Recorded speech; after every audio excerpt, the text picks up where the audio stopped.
मैं अभिषेक अहलावत आप सभी का स्वागत करता हूं। बहुत से बच्चों का फ़ोन आ रहा था और बच्चे कह रहे हैं, वो जानना चाहते हैं कि सर हम तैयारी कैसे करें, क्या करना चाहिए सर, कुछ बताओ इस बारे में। तो इस बारे में आज मैं आप सभी को बताऊंगा कि आप तैयारी किस तरह से कर सकते हैं।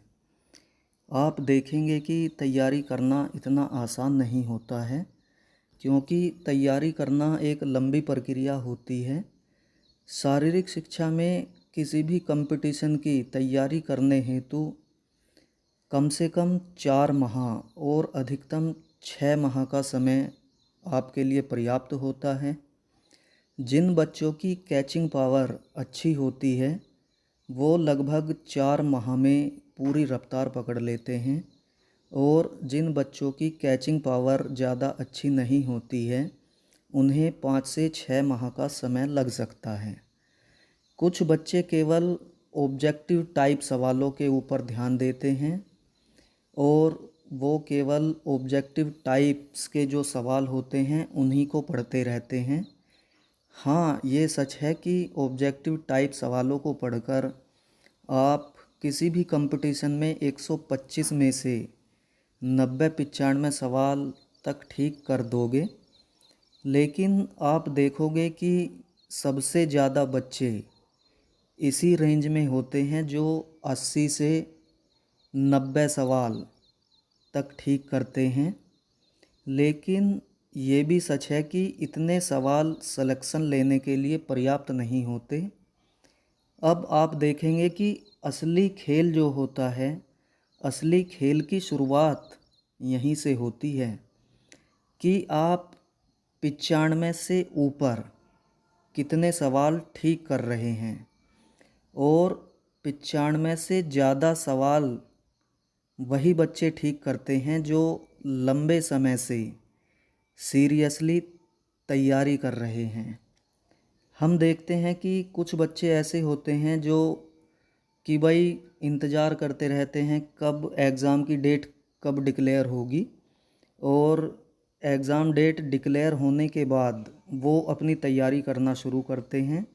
इसके विपरीत कुछ बच्चे ऐसे होते हैं जो लगातार एक फ्लो में धीरे धीरे अपनी तैयारी करते रहते हैं, और जब एग्ज़ाम डेट डिक्लेयर होती है उस समय वो अपनी तैयारी की रफ्तार को बढ़ा देते हैं।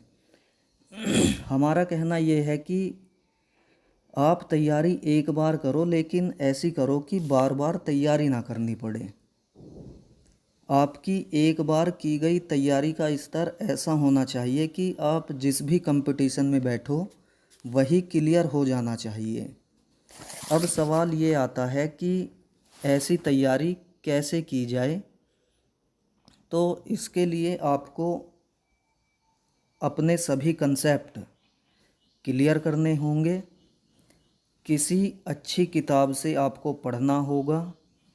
पढ़ते समय आपके पास हाइलाइटर ज़रूर होना चाहिए, क्योंकि जब आप पढ़ रहे हैं, पढ़ते समय जो भी आपको इम्पोर्टेंट बात दिखाई देती है किताब के अंदर, उस लाइन को तुरंत हाईलाइट कर देनी चाहिए। इसके अलावा अगर आप वास्तव में तैयारी कर रहे हैं तो आपको अपने नोट्स भी बनाने होंगे।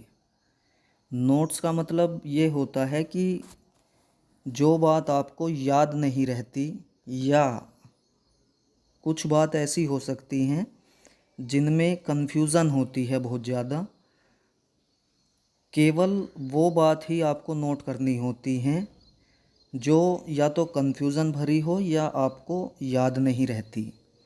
मैं देखता हूँ कि कुछ बच्चे अपने नोट्स बनाते हैं, और नोट्स बनाते समय उनका एक फ्रेमवर्क नहीं होता कि नोट्स बनाते समय हमें किन किन चीज़ों का ध्यान रखना चाहिए, कैसे हमें अपने नोट्स बनाने चाहिए। तो मैं देखता हूँ कि बच्चे नोट्स तो बनाते हैं, लेकिन नोट्स बनाते समय वो लगभग सभी बातों को लिखते जाते हैं। कहने का मतलब कोई भी बात अपने नोट्स से वो छोड़ना नहीं चाहते। ये तरीका गलत होता है। जैसे एक उदाहरण लेकर मैं चलता हूँ कि कोई बच्चा है, बच्चे को ये चीज़ याद है कि भाई वॉलीबॉल के मैदान की लंबाई 18 मीटर होती है और वॉलीबॉल के मैदान की चौड़ाई 9 मीटर होती है। बच्चे को ये बात याद होने के बाद भी बच्चा अपने नोट्स में इन चीज़ों को लिख लेता है, जबकि इन बातों को लिखने से कोई फ़ायदा नहीं होता। बच्चे को नोट्स में केवल वो बात लिखनी चाहिए जो बच्चे को या तो याद नहीं है या कन्फ्यूज़न वाली होती है कि भाई कन्फ्यूज़न के कारण बच्चे के सवाल बार बार गलत होते हैं। तो ऐसे सवालों को आपको अपने नोट्स में जगह देनी चाहिए। या कुछ बात ऐसी हो सकती हैं कि बच्चा कई बार पढ़ने के बाद भी, बच्चे ने किताब से कोई चीज़ कई बार पढ़ी लेकिन उसके बाद भी बच्चा भूल जाता है। तो इन 3 बातों को ध्यान में रखते हुए आपको अपने नोट्स बनाने चाहिए।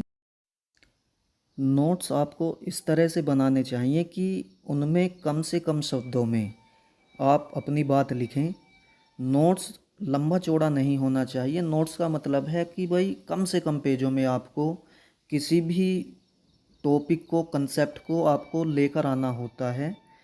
आपके नोट्स कम से कम पेज के होने चाहिए। ये नोट्स आपका ऐसा होना चाहिए कि आप अपने नोट्स को एक दिन में कम से कम 3 से 4 बार रिवाइज कर दें। तो आपको इसी तरह से अपनी तैयारी में लग जाना है। आप अगर सिलेक्शन लेना चाहते हैं तो तुरंत तैयारी में लग जाएं। अब कंपटीशन होने में अधिक समय नहीं बचा है। असफलता केवल यह सिद्ध करती है कि सफलता का प्रयास पूरे मन से नहीं किया गया। जब हम पढ़ते थे बीपीएड एमपीएड में चौधरी चरण सिंह विश्वविद्यालय मेरठ में, तो वहाँ हमारा हॉस्टल का जो रूम था उसमें हमने ये लगाया था कि असफलता केवल यह सिद्ध करती है कि सफलता का प्रयास पूरे मन से नहीं किया गया। तो आपको सफल होने के लिए ऐसा प्रयास करना है कि आपके मन में बाद में ये बात ना आए कि हमारा ये टॉपिक्स कमज़ोर रह गया था या इस जगह पे हमने काम नहीं किया। आपको तैयारी पूरे मन के साथ ही करनी है ताकि आपको केवल और केवल सफलता ही मिले। इसके अलावा कोई विकल्प आपके सामने बचे ही ना। अगर आप अभी से अपनी तैयारी में लग जाते हैं तो आप आसानी से अपने लक्ष्य को प्राप्त कर सकते हैं।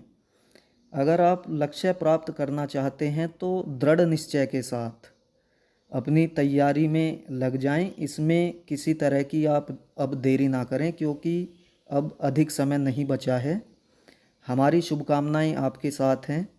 यदि इस वे के साथ आप तैयारी करते हैं तो निश्चित ही आपको सफलता मिलेगी, क्योंकि ये तरीका जो मैंने आपको बताया है, इस तरीके का प्रयोग करके आज तक जिसने भी अपनी तैयारी की है उन्हें सफलता ही प्राप्त हुई है और निश्चित ही आपको भी सफलता प्राप्त होगी। वीडियो अच्छी लगी हो तो चैनल को सब्सक्राइब और वीडियो को लाइक करना ना भूलें। आप सभी का बहुत बहुत धन्यवाद। आप सभी को नमस्कार।